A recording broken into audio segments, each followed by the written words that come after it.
Welcome back to the channel, and today I want to talk about a motorcycle clutch just sticking together, not disengaging. Have you ever heard of this? Because I, for one, I've had a dozen motorcycles. I've ridden over 100,000 miles. I've never heard of this, let alone experienced it. So have you heard of this clutch just sticking? Okay, and I think I figured a way to how to fix it. But before I tell you, thanks, man. The first thing that I seen a guy on YouTube, and he had an old Goldwing, and he had a chain fall in his garage. He lifted the back tire off the ground, started it, was running it, and he was hitting the back brake and the clutch or something, or doing something like that.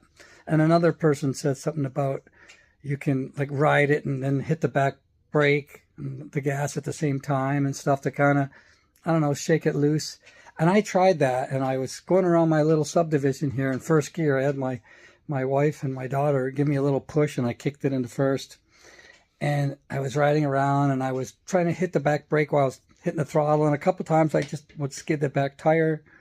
I thought that would shock it, but it didn't. It didn't. I went around the block twice doing that stuff. And I came back into the garage, and then I tried something different. Well, when I came back into the garage, I put the zip tie on the clutch lever. I figure, take all the spring tension off the clutch, the friction in the steel plates, and maybe that will do it. So what is today? Today's Wednesday. I did this, I think, on Saturday. So it sat here for a few days. And earlier, I came in and I thought, let's see if anything happened. And I kicked it into first gear and pushed the bike, and it moved freely. So it fixed it. So that, I wish I had just did that at first, So have you ever had to ride a bike with no clutch? It's like this one is over 700 pounds, and I rode it around the neighborhood here in first gear. I didn't feel like anything bad would happen. If I had to stop, I could just nail the brakes and it would have stopped. But I did have that happen once in 87, I want to say.